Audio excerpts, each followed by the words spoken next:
Welcome to the Party Hard Summer Podcast.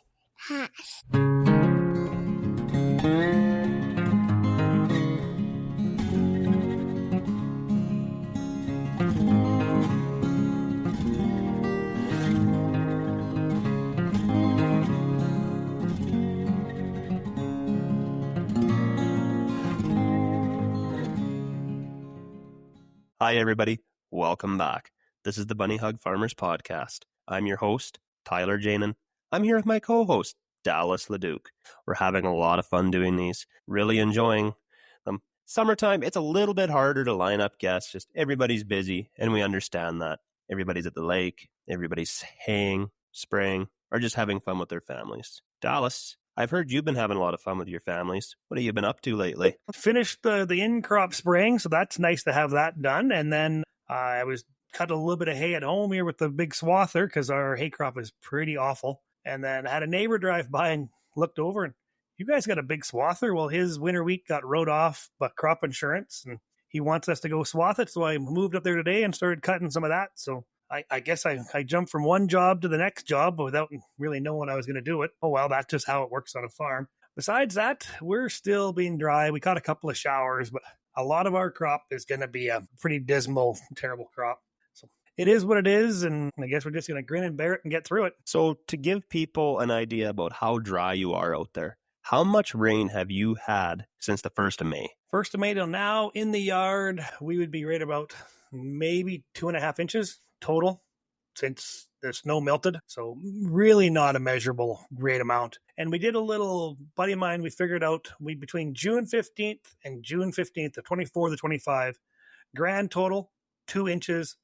That's all we had for the entire year between snow and rain.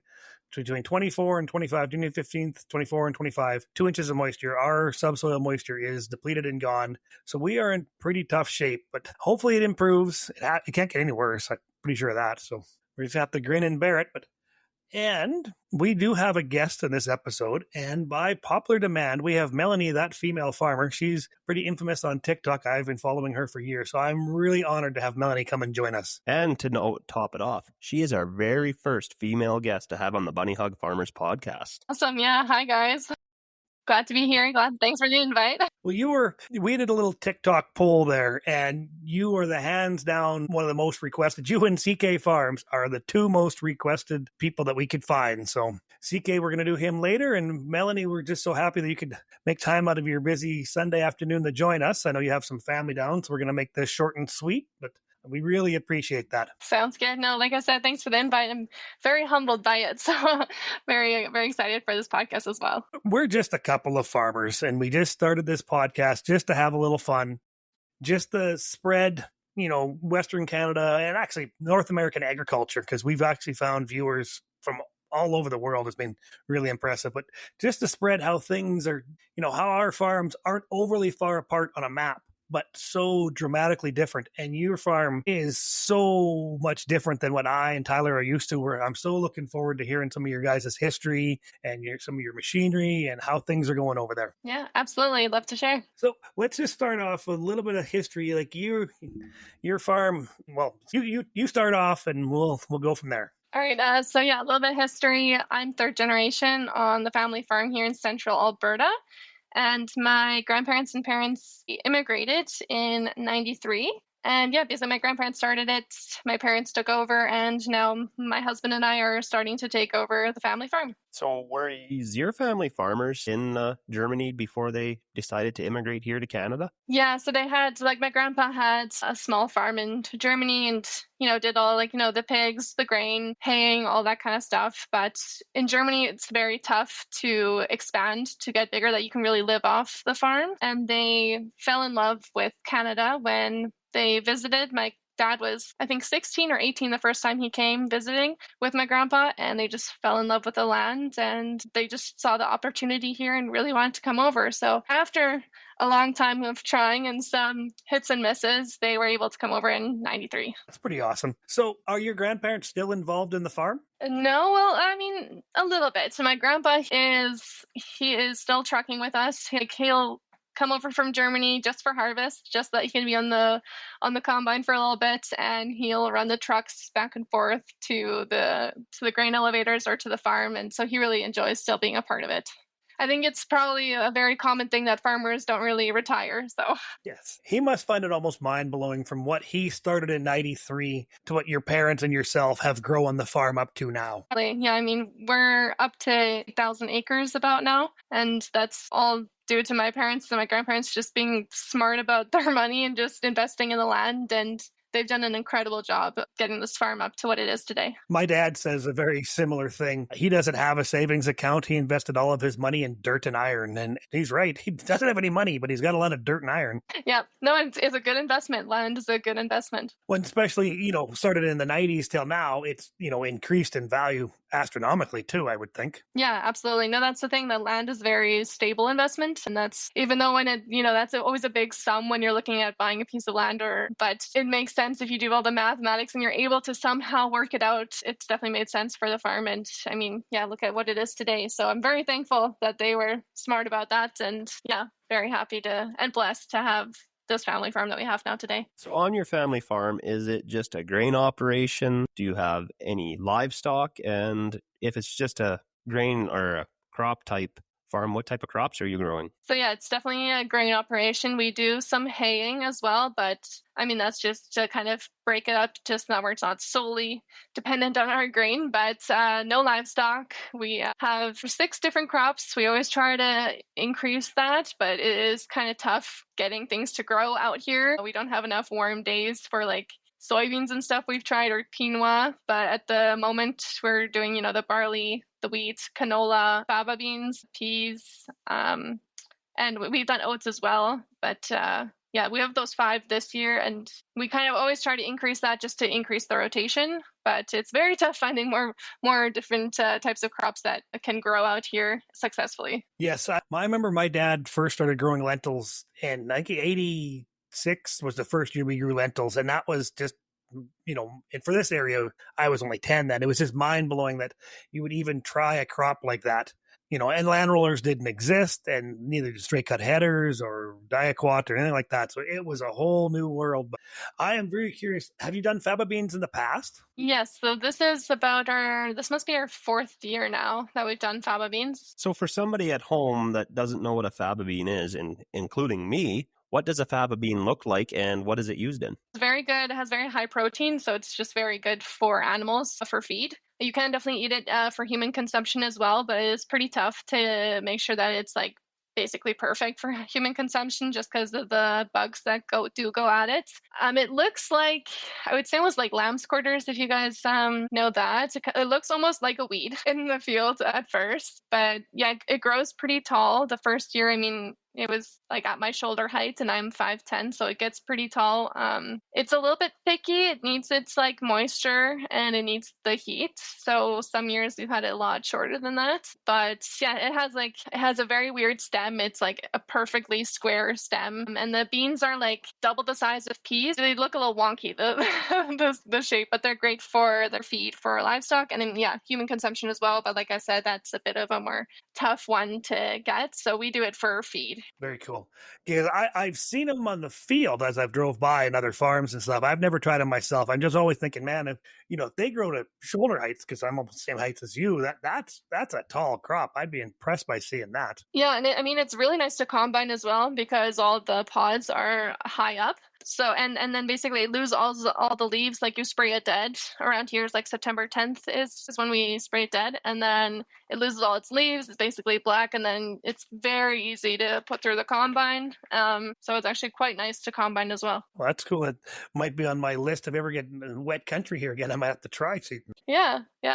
And I see you've now, congratulations, you have a little one there now you're looking after too, I see. So you and your husband recently had a baby? Yeah. Yes, yeah, he was born in November, so he's almost 8 months. They grow up fast. I remember when my little one was 8 months old, or just a little one, you can lay her across your forearm, and now she's 11, just a little woman cruising around the house here. So And your husband, he started off, your dynamic there of how you met your husband is a great story. Yeah, it's a typical farmhand meets farmer's daughter. So we actually employ our farmhands from Germany just because it's so tough to find anybody here.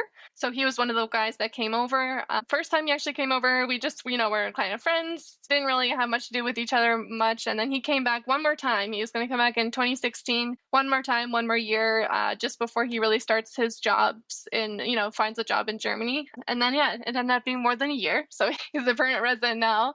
And we're married, obviously. So it's been great, and yeah. So what I want to know is, with the story of the farmhand meeting the farmer's daughter, going after the farmer's daughter, how well did that go over with your parents, if you're willing to indulge on that? You know what? They actually really wanted me to. They're like, he's perfect for you. He's so handy. He's like such a nice guy. And I'm like, nope, we're just friends. So it took me 2 years. Actually, we were 2 years from 2016. I was like, nope, I just want to be friends. And like my grandparents were pushing me. They're like, he's perfect for you. My parents were like, oh, he's so nice. And I'm like, I think that almost made me be like, because they were pushing me into it, I'm like, no. And then eventually I was like, okay, well, he's actually a pretty awesome guy. Like, I'm pretty stupid for not seeing this earlier. So yeah, he got out of the friend zone after those 2 years, which he always likes to tease me about. But yeah, we're happily married. It just took me a little longer to decide, but it was almost just that pressure of everybody just saying like, yes. And I was like, no. Well, at least you know what you got in you. You didn't rush into it. You knew your spouse well, and to the core before you ever started a relationship with them. So if you have any mistakes now or any regrets now, it is your own fault. Oh yeah, no, like I love it because we were basically best friends before anything changed there, and I love that foundation. So no, he's definitely still absolutely my best friend. That's great. We'll have to have him on the podcast someday too. Is he very good with his English too? He's done a lot better for sure. I mean, he still has that accent, but he's very fluent in English. That's awesome. That's Tyler, make note. We're gonna have to have Melanie and her husband back on next time. Yes, that would be a great idea for a podcast. And that's one thing we've always wanted to do on here, is have somebody who maybe has a small social media presence, that has immigrated from another country, came from a farming background, and started their own farm here. And just how much the dynamics of one country to another are different and similar at the same time. Yeah, he could definitely talk about that a lot because, yeah, the German agriculture is a lot different than over here. And that ringing noise in the background was my sister. As in, was, because I hung up on her. So she'll get a kick out of this when she listens to this. You guys, I guess your farm, you've done some acres and your fancy crops and that stuff. Your equipment line is also very impressive to look at, what your family has accumulated there. You want to break down some of the stuff you have? Oh, okay. If you have that much time. No, I mean, we have accumulated a couple stuff here and there. We're definitely I don't know if you can say rainbow, but definitely not one kind of brand farm. We have all the brands basically on the farm. We do lots of testing with different software as well. So we definitely don't just have the one. So we have like 2 class combines and like one John Deere, the X9, right? So we have the 8800s and then the X9, and they run on the field together. We have the shared AB lines, and we do kind of testing with that, with the software and stuff. And we've got a Fendt 1050. That one with our K715 does the seeding. So we actually have a planter going as well as an air seeder. So an Amity air seeder and then a Federstadt planter. So we have both of our 2 pretty big tractors in front of those for seeding. And then for spraying, we also have 2 different sprayers. We have the Horsch, or Horsch, so I would say more, sprayer, as well as the Rogator, both self-driven ones, or propelled, like self-propelled, not the tow behinds. We had the tow behind, but we need 2 of the self-propelled. They just do a lot faster work, which we need for the acres. So we just have such a tight window with fungicides and such that we've ended up now upgrading basically to 2 sprayers. And then, yeah, like I said, for harvest, we have those 3 combines and 2 grain carts at the moment, but that's also comes in handy for seeding time when we have the way that we fill up our carts and stuff is actually with our grain carts as well as like our tandems. So yeah, we have a bit of a roster here going. And then of course all of our haying equipment as well. If my hired hand learns that you load your air carts with a grain cart, I'm going to be in trouble. No, I'm going to have to start doing that. But it must be highly efficient to load an air cart with a grain cart. That must load in no time. Yeah, exactly. You know, it's kind of a thing that not many people do, but we've done it for so long. I actually don't know any different. We always load our seed into have our seed in the grain cart that goes into the air seeder. We always do the seed that way. And then the auger that's actually on the cart, like on the seeder cart, that one we take to fill up the fertilizer. So that was basically our fertilizer auger. And then the other ones with the cart. Okay, so when it comes to I have to ask this question, between the K715 and the 1050 big Fendt 2-track, what's your personal favorite choice? So I love the Fendt. I gotta say that it is just such a nice tractor. So I think that's probably my favorite tractor on the farm. So I would have to choose the Fendt. I can't disagree with you because I've never drove a Fendt, but I mean, we do have a 2-track Cat, and we do have a big 4-track New Holland. But yeah, them 2-tracks are amazing things. They'll go any place. As long as you don't steer them, they'll go anywhere. But if you try to steer them in a mud hole, you're just stuck. But yeah, they're pretty awesome machines. So what do you say? Yeah, definitely. I've had to pull it out of a swamp before, but it's a great machine. What was your one planter you said there? It's a Federstadt Tempo L is what it's called. We've had this one for a couple of years. We do canola with it, and peas is actually what we plant with our planter. So this is one thing that really always spikes my interest, is doing canola with a planter. What rate are you seeding at with a planter? It's basically half of what you would normally do. I think we're at about 2 now. Okay, so even with the extra costs of running a planter, and you don't have to go into detail on this, are you seeing enough return doing the half rate at like 2.5 pounds per acre with the planter? In your savings of not buying seed, are you making up for more than that in maintenance on the planter? Absolutely. Like the planter is our one piece of equipment that it has paid itself off the fastest by quite a lot. Like we started out with, because it was a trial, right? Nobody else really was doing it in the area. We always like to try new things. So we bought a used case planter probably 5 years ago now, just to try it out and to see, right? Because before we buy a brand new one, you want to make sure it makes sense. So we did my dad did lots of research. We were looking into it and we're like, yep, we're going to try this. And, canola seed is very expensive. And if you're able to half that obviously makes a huge difference, because that case planter we basically had paid off in 2 years just from saving the seed. And were you just using it for canola at that time? No, we started with peas basically right away as well. That was basically we wanted to do with canola mostly, but now I have to think. The peas we may have started the second year, but yeah, canola was definitely we really want to try to somehow reduce that cost, just because with our air seeder, right, that seed is so tiny and so light that it's not able to really, at least with our air seeder, right, it's definitely not as precise as a planter.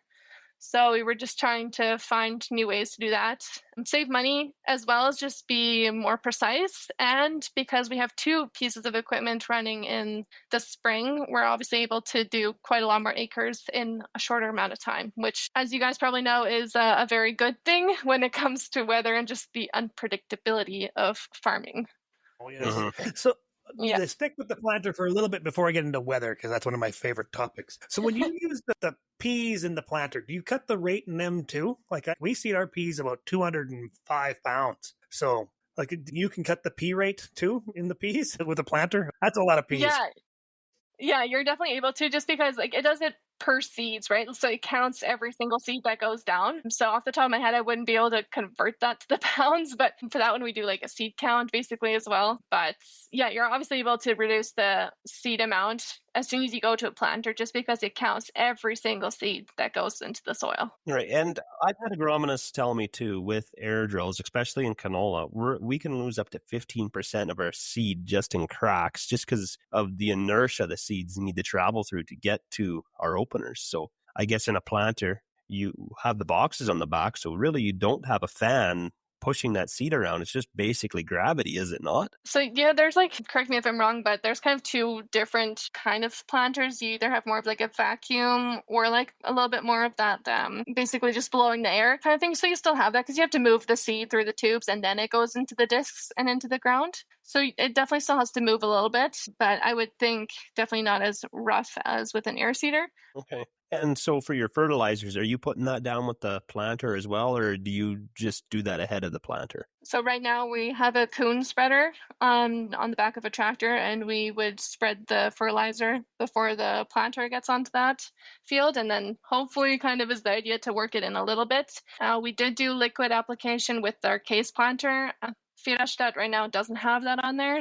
Maybe looking into that in the future, but it's just such a sticky, disgusting process. Like we had some of the tubing sometimes break and stuff with the case planter, and it's just a mess. So it's not very fun to work with. So the coon spreader really works well with us, for us, and it does a good job. So I think that's kind of what we're looking into. Maybe doing the liquid again, maybe putting a setup onto the Federstadt. We just haven't done that quite yet. Well, I know that's when we had just had a guest on. No, it just got released today, I guess. So Chuck Tony, he spreads almost all of his fertilizer through he's just a sulfur spreader, but there's some huge savings by doing that in time in the spring, especially when it comes to seeding. Like when you're just throwing in a little bit of phos fertilizer and seed, your field times are really reduced, and same with the logistics of getting all that product to the field, because that's when you want to get hundreds of pounds of fertilizer to the field. If you can have that out before or in a separate operation, then your drills and your planters can just make time. Absolutely. Yeah, so we actually do spread in front of the planter as well as our air seeder.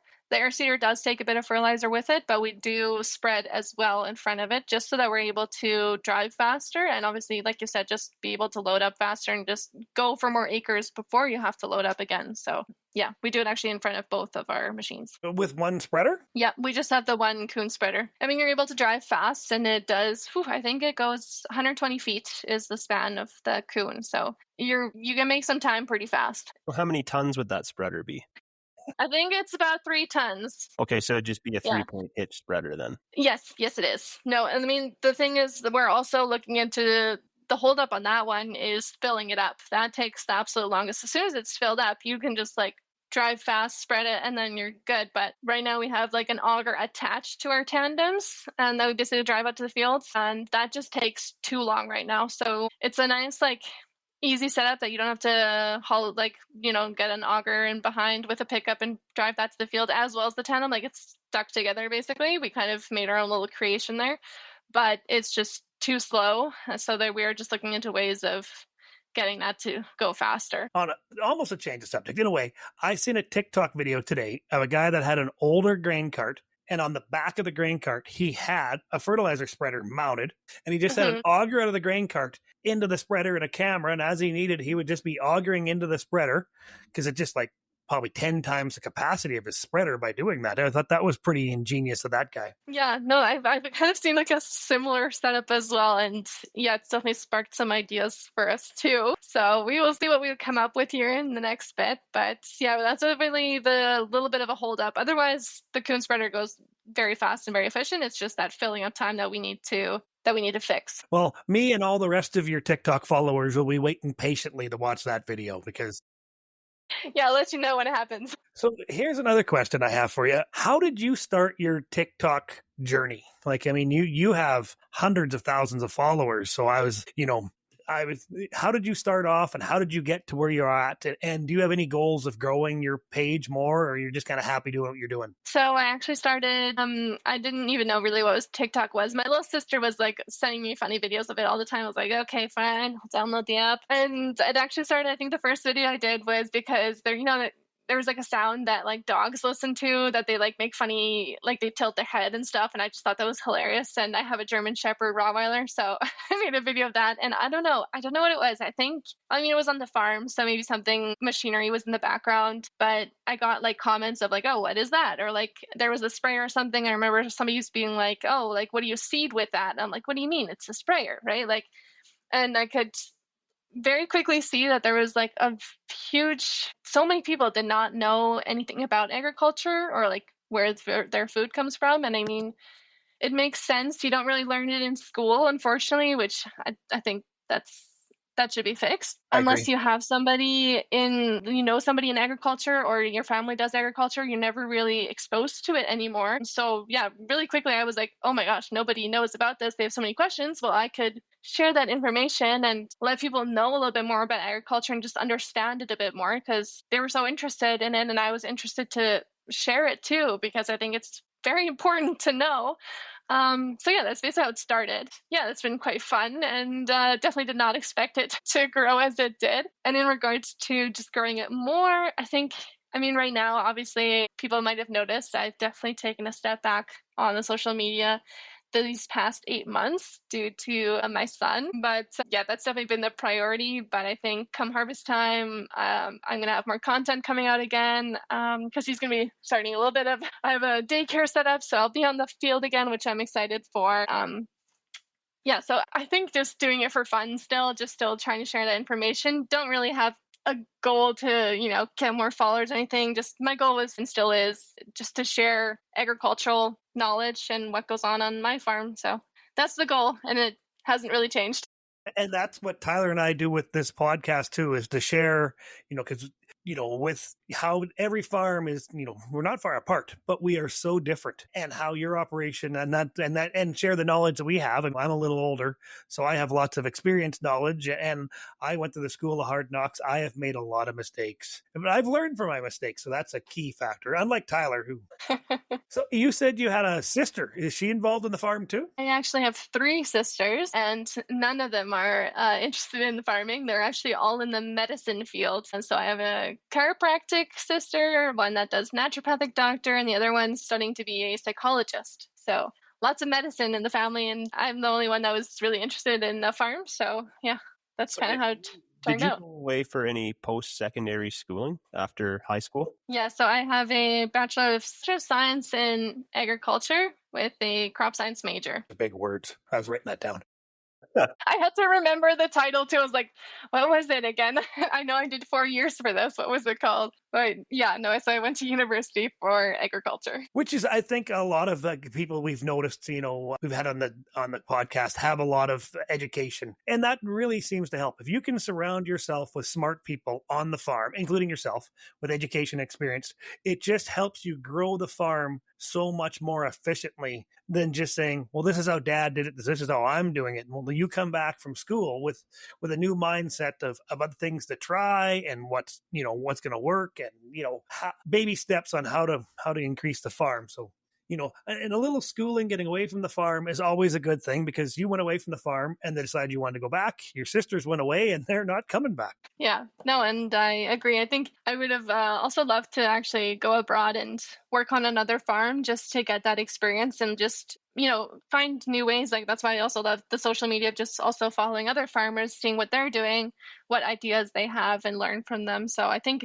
it's very important to get away from the family farm a bit if you are on a family farm, and just learn from something else. If it's just studying, or if it's also working on a different farm, I think that can really be beneficial. And that's one thing I regret I never did. I did leave the family farm, but I didn't go to another farm. Out of high school, I went and did some trucking in the oil patch. So I did get to experience a whole different genre of work from a different angle. And I was able to apply some of that when I did come back to the farm. But we recently had Ken Saar on here, and he talked about how he went to Australia and did custom combining in the States. And he talks about how it changed his perspective on how to do things. And unfortunately, I regret not going away and doing that. I have a family now, so maybe when I retire from this farm, maybe I can go and do that. But in the foreseeable future, unfortunately for me, that won't be happening. That custom combining run, I did one to Texas and back. We talked about that with Ken too. And I look back on that memories all the time of the difference of people and perspectives. So that's always a good thing. So if you're listening to this podcast and you don't know what you want to do, maybe join a custom combining run for the fall. Call up some farmer. He'll have a friend that'll have a buddy that, will probably be shorthanded come harvest, and just go try a different farm, try a different operation. Because sometimes you really learn what you like and don't like, and just that whole new experience of 100 miles away is just like another planet sometimes for different farms. Yeah, I couldn't agree more. And you also have your 1A license too, eh? Class 1, or sorry, which one did you say? You're class 1. Yeah. No, as soon as we're like here, when you're 18, you can do that one. So I was 18, so I went and got that one. So yeah, no, I have that one as well as the motorcycle, and of course, like the normal one as well. I did all of those as soon as that was that age. I'm like, hey, gotta go get it. So no, it's a very handy, and you definitely need it on the farm, the class 1. So I do a lot of trucking as well. Obviously, again, not this past year, but I mean, we truck all of our wheat or canola, all of it to the elevators. So we have quite a bit of tons to move. No, that's something I have to agree with you on, is having a class 1 driver's license. And to any of our American listeners, that's equivalent to a CDL. We just call it a class 1A license. That's how they mark out our licenses, or our grade of our license would be an easy way to say it. But I take my daughter with me when hauling to the elevator once in a while, and I taught her what the Jake brake is. Well, we can be sitting at the dinner table, and I'll look at her, honey, Jake brake. And she goes, ba, ba, ba, ba, ba. That's awesome. And I often found when I took my daughter for a truck driving, if they haven't napped, like, I don't know, it's the big motor or the rumble of the truck, but boy, you can put a kid to sleep so fast in a truck. It's unreal. Yeah. And my hired man, he was hauling some grain, and his girlfriend is a paramedic. So she's gone 4 days and then back. And he's actually, their little guy's only, I think 16 months now. He's had him strapped in a car seat in the semi and hauled grain and give him some toys and a snack. And, he's made it work, and he said that he loves it. So I'm like, well, if mama's okay with it, I'm okay with it. If your little son's okay with it, go for it. So he's hauled grain to the elevator, and he says, oh yeah, he just mainly sleeps and plays and snacks and looks out the window and just exposing the kid to agriculture all the time. So it's awesome. And that's an interesting dynamic, because you and I, we've talked about our families and people that are involved with our family farms, Dallas, and that I know which hired man you're talking about. And he came from a background of not being in agriculture at all. And there's 2 generations there that you've brought into agriculture. Yeah. Like Tommy's dad's a pharmacist, and Tommy's grandpa was a farmer, and on both sides, I think both his grandpas were farmers. But Tommy grew up, Tommy's a journeyman electrician by education, but he's in the union in Regina, and then he was at the bottom of the totem pole, and he wasn't working in the fall of 17, and he's got a brand new truck and a brand new condo, and this through some mutual friends. I'd never met the man before, and he'd never ran machinery, and I was looking for help at harvest, and it's a combine. I can show pretty well anybody how to run a combine, and they're fairly easy to run if with the right experience. And he said, I will sleep in a tent in the park if you'll give me a job. I don't want to lose my condo. I don't want to lose my truck. I will do anything for a job. I need a job. Well, and that find out then he's a journeyman electrician, and he's just actually, hopefully he's not listening to this, he's just an absolute genius. So on and off since 2017 till now, Tommy does all the seeding basically, and he's the if I'm not around and dad's not around, Tommy's in charge. And from not coming from a farm background to, he's in charge, that just shows how smart some people are. And I surrounded myself with an incredibly smart young man there. So I'm so lucky to have Tommy. So I don't know what I'd do without him. So hopefully he's not listening, because he'll be asking for a raise. Or maybe a pay raise in Tommy's future Yeah. here in Dallas. So how we often discuss a little bit of weather here. I'm right in southern Saskatchewan. I'm only 34 miles from the border, basically right in the middle of the province. And we are basically pretty dry. How have your crops up there in Central Alberta, and how's your rainfall and stuff this year? Yeah, and unfortunately, not much of a difference there than you were saying at the beginning of the podcast. You were saying about 2.5 inches of rain. That's about the same story for us as well. So very dry. We've gotten now finally, the last couple of weeks, we've gotten that couple of rain showers, and I mean that's amounted to our 2.5 inches. So very dry. Definitely need more. I think we've had more snow than it sounds than you did.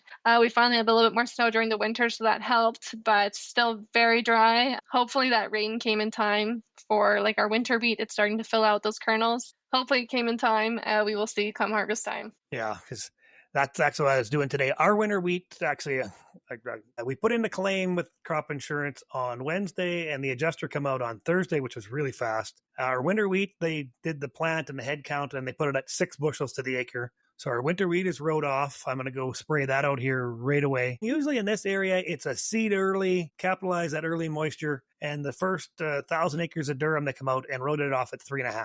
So that's the next field I'm going to spray to, which is, I've never lost a crop in June before, but the plant is so stunted and so sick, and just so that's going to be videos of that coming out too, because maybe out spraying and terminating crop in June. So that's a terrible thing to have to go do. But if it's only going to do 3.5, it's not worth putting a combine over.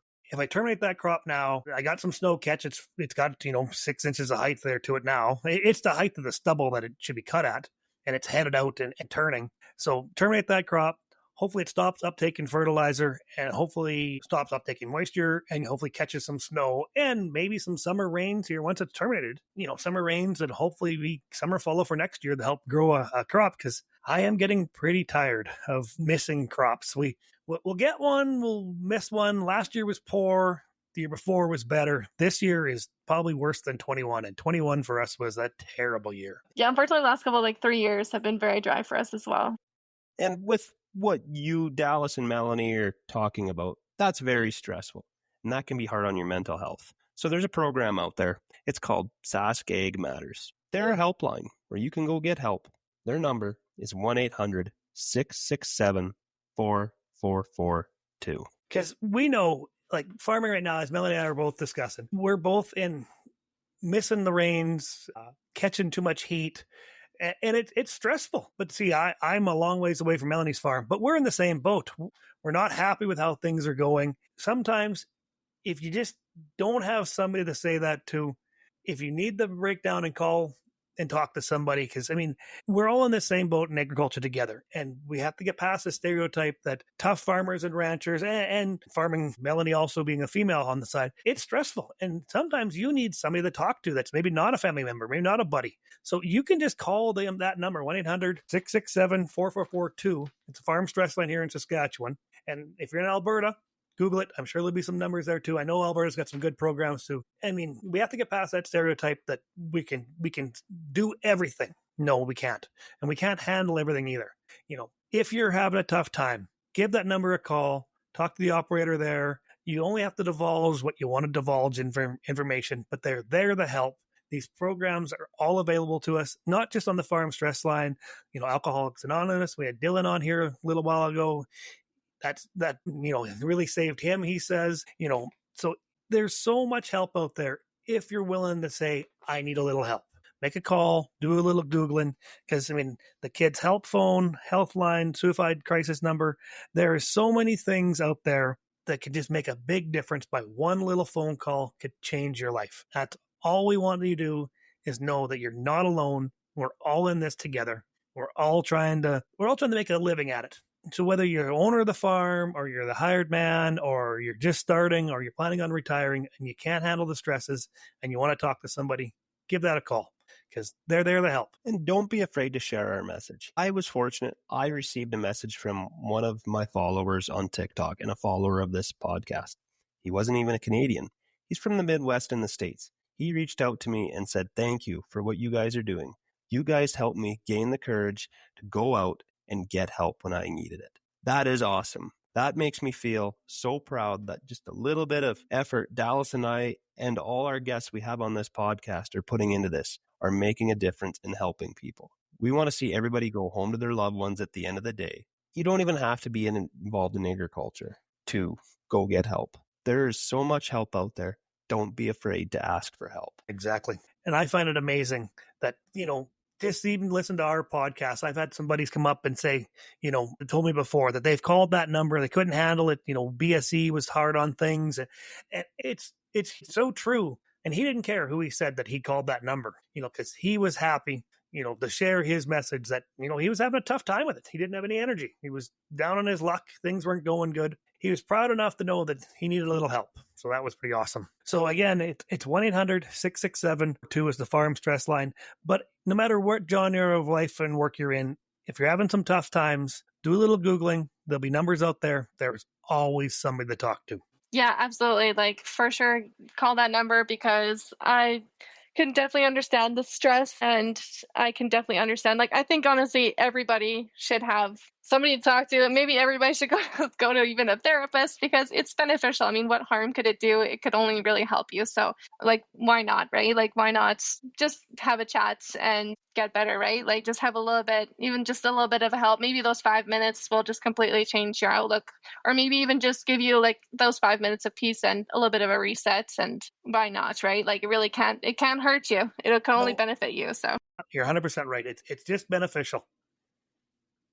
Because I think in Saskatchewan here, you can qualify for up to 6 hours of free one-on-one counseling, can't you?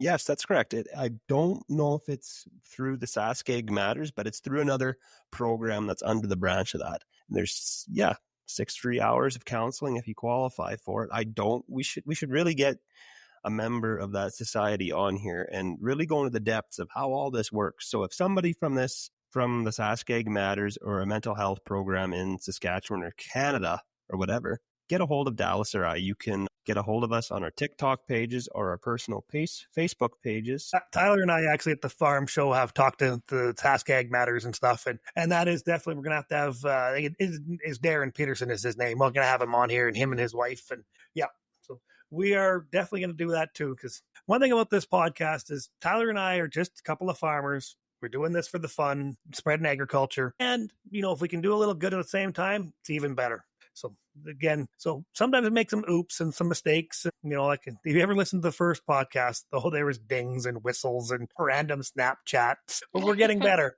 We're getting better.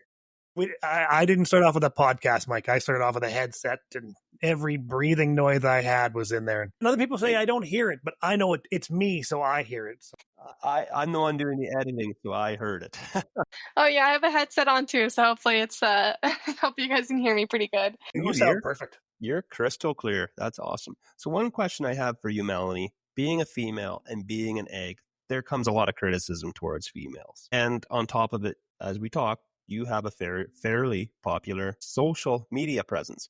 Have you ever had somebody come on there and tell you, you're a female, what are you doing an egg? Oh, 100%. And I can't even count how many times. Oh. Yeah, it's not the greatest. I feel like as soon as you're on social media, no matter really what you do, there's always those keyboard warriors or whatever they're called out there that just have something to say just to, I don't know why, but no, there's definitely been a lot of those comments or messages that I get, but most of the time I ignore them. Some of them I just like pick out, make a little funny video about it and just be like, yep, okay.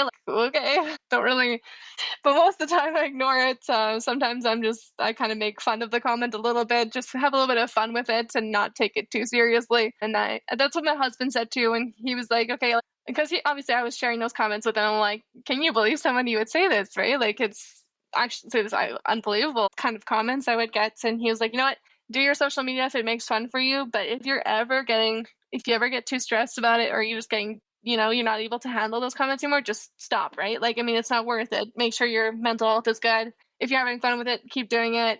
Don't take it too seriously, those comments. And that's what I've been doing. But yeah, some of them are just like, some of them I have to laugh. I'm like, okay. Some of them I'm like, okay, that's a little bit much. But yeah, I think I've learned to, at least for the most part, ignore them. Yeah. And yeah. I get to some there, and, haters, and I haven't done it this week. I must be sick. I haven't, or not feeling it. I haven't blocked anybody yet this week. But if I find somebody puts a rude comment towards myself or my family or my men or my machinery, just them ones that just want to cause a fight, I won't even acknowledge their comment. I'll just scroll up and block them, because I don't need that much negativity on my page. So I haven't blocked anybody yet this week. So maybe next week I can block somebody.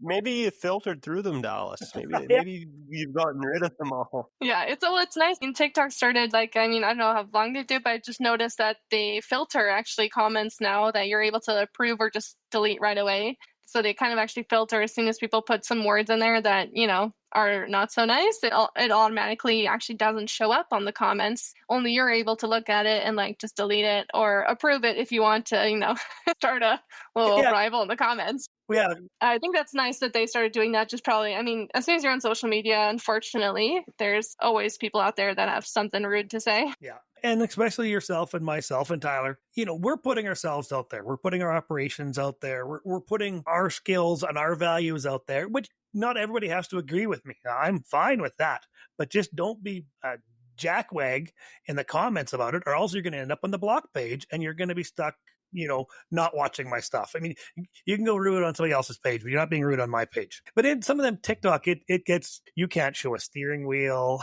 There's certain things you can't. I have so many flag Oh my videos. gosh, yes, especially on the combine. As soon as there's a steering wheel in there, and like the auto steer, right? I'm obviously showing the steering wheel, no hands, whatever, and they're like, "No, this is unsafe." I'm like, "I'm on the field. I'm not hurting nobody." Yeah. But being on the topic of TikTok here, I had one where I was promoting one of our episodes and I was doing a spout about cowboy caviar, and TikTok flagged it, saying I was promoting drug use. So I obviously appealed it, and they seen, okay, he's just talking about beef jerky, so he's all good. But like, how does beef jerky and drugs, like that cowboy caviar, it is like doing drugs because it's so good, but it's just funny how it catches some stuff, and then you'll get across the next creator's thing and they're walking around with a gun shooting stuff and showing blood and guts, and it's fine. Yeah. But and I was also farmer informed in Canada shows a steering wheel with the auto steer clicked on at 5 miles an hour, and all of a sudden you're getting flagged. Yeah. What's the deal here? Come on. dangerous activity. Only professionals are doing this. Yeah. And I was also informed, Tyler, we've been saying it all the promoting we done was all wrong. It's Cowboys. There's an S in there, caviar, which is a great snack. And if Cowboys Caviar is listening to this, I am out. So if you want to send us a little care package, that'd be awesome. I am also out. I don't even know. I've never even tried it. So, Well, so if you're at a Co-op gas station or any gas station, any place, and you want a good snack, Cowboys Caviar, it's made right in Moose Jaw. It is an awesome beef jerky snack. It is so soft, so chewy, awesome. So if you need a little beef jerky snack and you're out there and you see it, you want to help promote a good Saskatchewan business, pick up a bag. It's great stuff. Melanie, on your guys' farm, you'd mentioned before that your husband you brought him over in a work program. How many men, and how have you found things have worked with you for hired men and keeping men locally and stuff like that? And bringing men over we've brought them over from us. Never any Germans, but Ukrainians, Bulgarians, and South Africans so far at our farm. But how have you found that's worked out for you for hired men? So we've had farmhands coming over from Germany basically since we started farming here, just because right away there's nobody really here locally that wanted to farm or work on a farm. Like I find it's a huge problem just because nobody is really exposed to agriculture unless you're on a family farm or you know somebody in agriculture. You never really learn where your food comes from. And I mean, of course, then why would you have an interest in working on a farm if you're never really exposed to it? So because of that, we've had to hire from internationally. So from Germany is what we do, because I mean, we all speak German and we still travel back and forth. And at the beginning, we were doing all the interviews there. Like my grandpa would be there and kind of interview them. And then at the beginning, it was through that, and then it just went word of mouth. And yeah, it's been really good. Like we've never had problems getting enough people over. We're usually actually trying to be like, yeah, we're full this year, sorry, maybe next year kind of thing. So it's been really good. We've definitely had lots of guys as well as women come out from Germany, and it's been really fun. So we have the people from Germany come over either just for a season or for spring up until harvest time, and sometimes they stay for a year. We usually do the work and travel visa for them. And then they're basically able to also experience a new farm, and then we take them quadding into the mountains. And they usually come on a couple camping trips with us, and are able to see how agriculture is in Canada in comparison to Germany is quite a difference. And yeah, like I said, word of mouth has been really good. The only year we had problem was, of course, COVID, because they weren't giving any visas out anymore. So that was a bit of a tough year. But I mean, in a good way, we had a horrible, horrible harvest. So it went over really fast. So we didn't really need all the employees we usually do. But yeah, that's what we've been doing. And yeah, that's where my husband, he was also in Germany. He came over as well onto our farm and worked as a farmhand for us one time in 2013 and then in 2016. And then,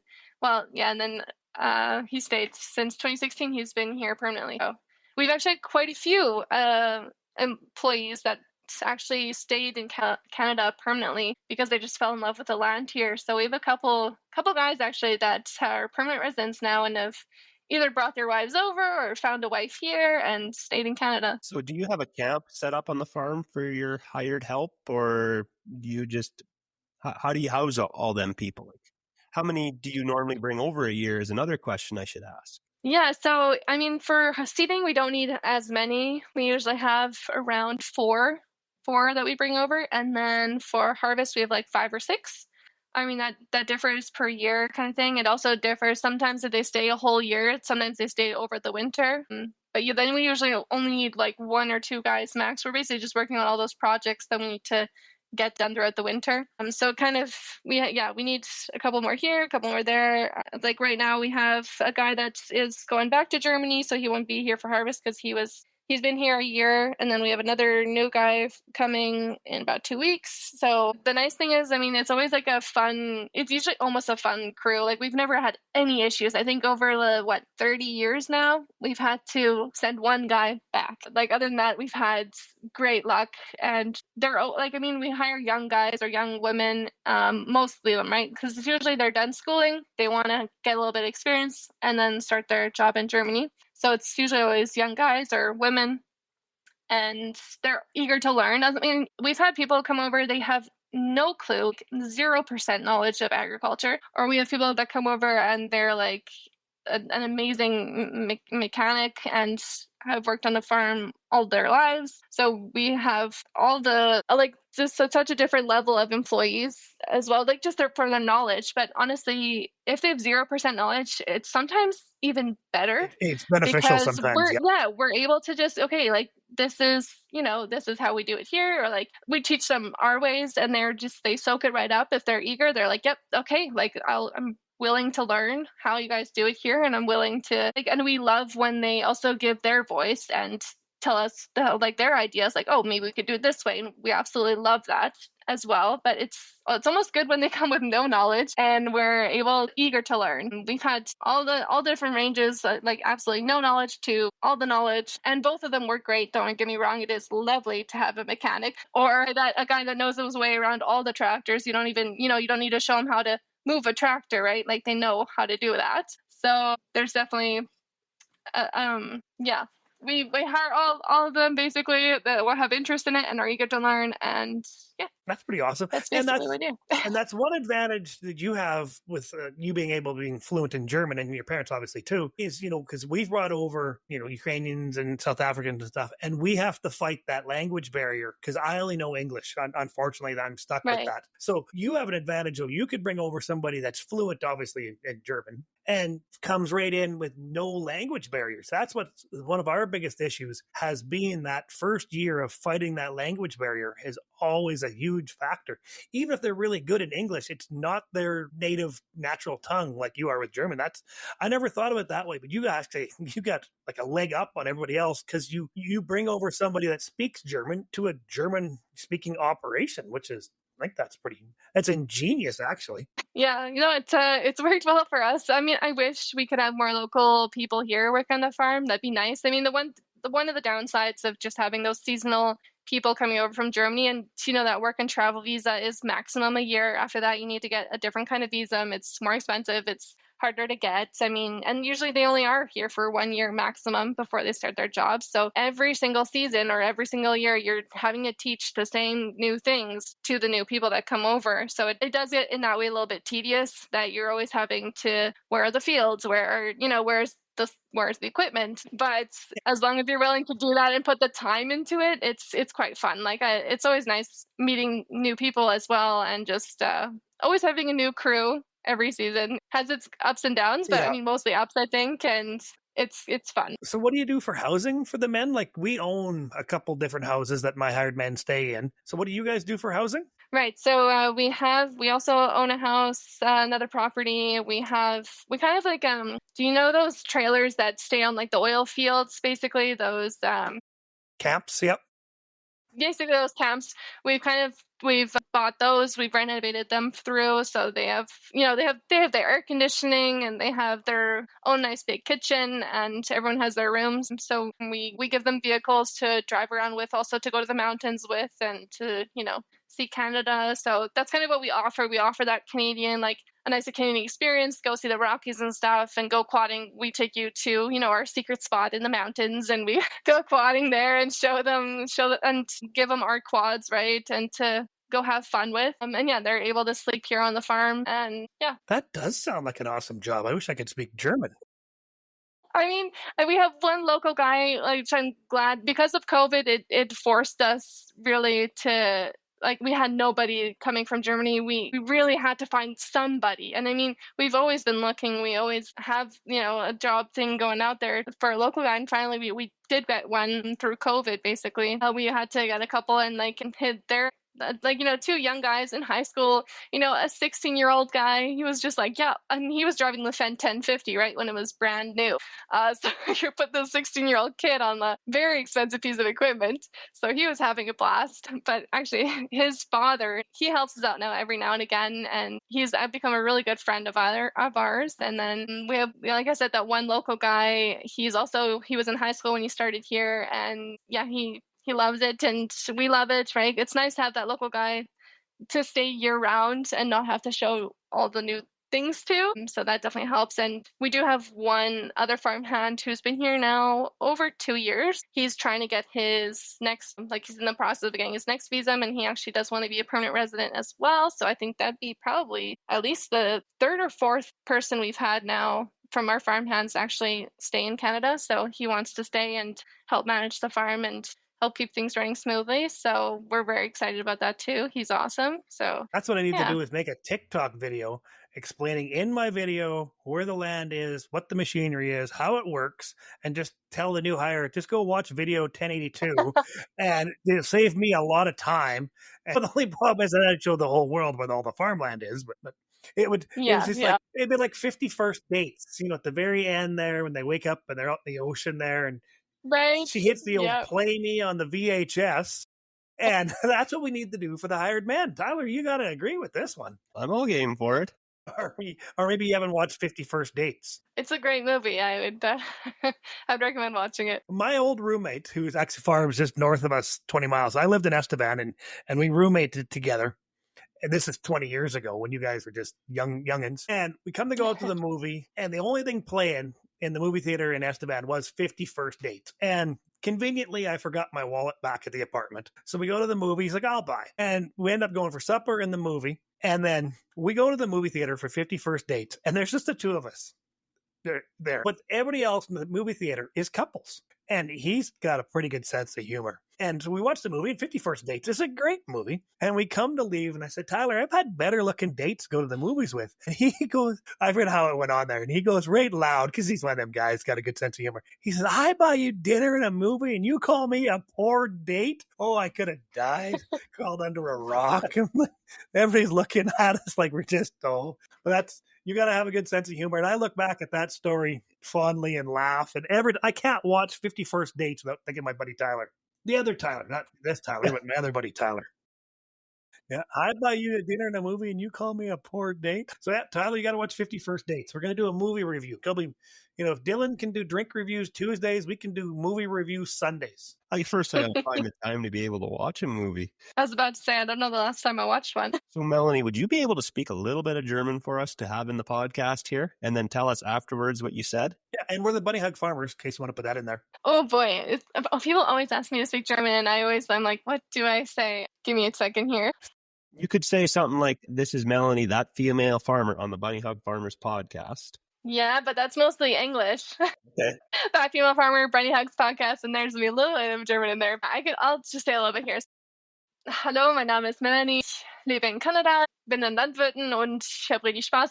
Keine Ahnung, Fendt 1050 ist mein Lieblingstrecker und ich weiß wirklich nicht mehr, was zu sagen. Also das war's jetzt für das Deutsche. Hoffentlich hat jemand das verstanden. Keine Ahnung, ob noch andere Leute hier Deutsch sprechen, aber das war's. That's really good. That's awesome.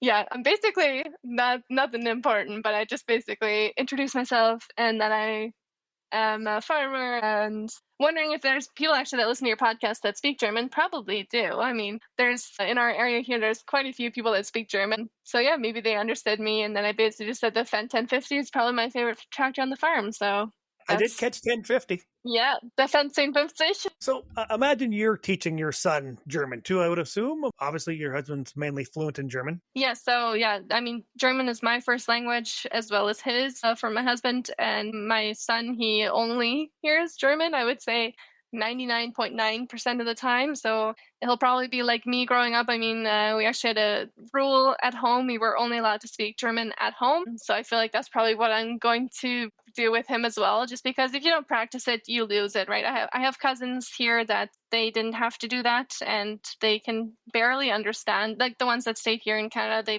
they were able to understand German growing up, but I mean, if you never really hear it, you lose it quite fast. So my son, he actually only hears German, and then when he gets into school here, he'll hear English and then he'll learn it. Like kids are so, it's amazing how many languages they can learn when they're small. It's actually impressive. It's amazing really what they all soak up. So he will be learning German first as well, and then English. Yeah.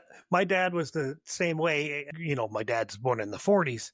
So he rode the horse and buggy to the little one-room schoolhouse, and he was only spoke French. And I remember him telling the story that the teachers thought he was stupid because he couldn't speak any English. And his older sisters are like, no, he only speaks French. He will learn English. And he did. And now my dad is 100% or 99% English speaking. But every once in a while, him and mom will get rattling back and forth in French. And he's just trying to keep his French language going because that's, you know, we're all English speaking. And I wish maybe if I could pick a second language to learn, it would be sign, I think, myself. English and sign language would be awesome because I think some people that, you know, are deaf and hearing impaired, all they have is sign. There's nothing else. So I think that'd be cool, but I'm too old for that. But I think that's pretty awesome. I tried learning sign language. I did actually do a course in university because I find it so like an awesome, I love it. But yeah, if I didn't practice it afterwards, then I lost it so fast. So yeah, unfortunately, because I find it'd be so cool to be able to do that. My sister I think she took a course in university also. And I remember we were at church one time at Christmas and she learned how to sign Silent Night. That's just an amazing to watch somebody that can do that. Like it's so impressive, you know, once you could learn that skill. But I think, again, she probably has forgotten that. And so yeah, that's my second. I would love choice. to that story you have about the French and him going to school and them thinking that he didn't know much. Same exact thing happened basically to my oldest sister. I mean, she's firstborn. She had no other siblings really, to speak English with or whatever, and it was just mom and dad. It was only German. And when she went to kindergarten, they called my mom and were like, yeah, we got to have a talk, right? Like, so my mom came over there and they're like, she didn't know any English, right? And then as soon as they heard my mom speak, they're like, oh, we understand now. So I'm not worried about my boy not. I mean, he has English books and everything, so he'll definitely be exposed to English before he goes to school. But German will be his first language, which will be awesome because I mean that's the next gen. He's the fourth generation of your farm right there. Yeah, exactly. If he wants to, no pressure. I mean, I love that my parents they never pushed that on us at all. We could be involved in the farm. We didn't have to be. They basically wanted us to get a post-secondary education, and we all did.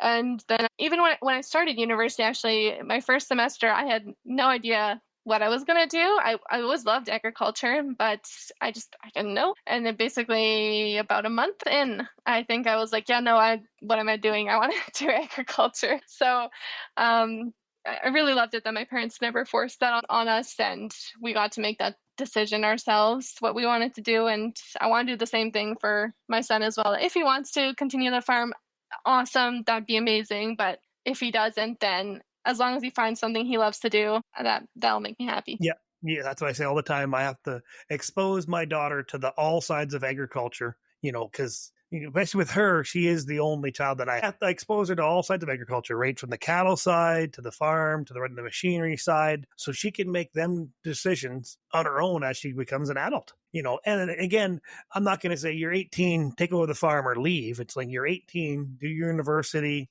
figure out what you want to do, and then we'll discuss things from there. Yep.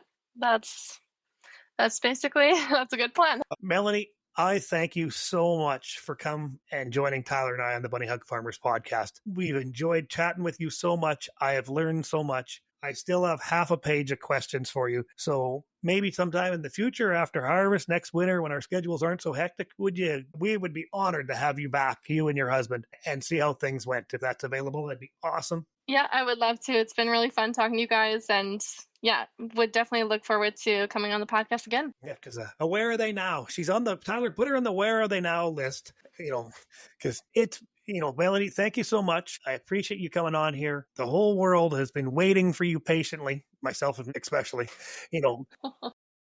I can't wait for you to get back into the field, get some more videos coming, and just keep being a great person like you are. Thank you so much for coming on the Bunny Hug Farmers podcast with Tyler, Jaden, and myself. And thanks, Melanie, one more time. Thank you, guys. That was fun. Thanks, everybody, for listening to the Bunny Hug Farmers podcast.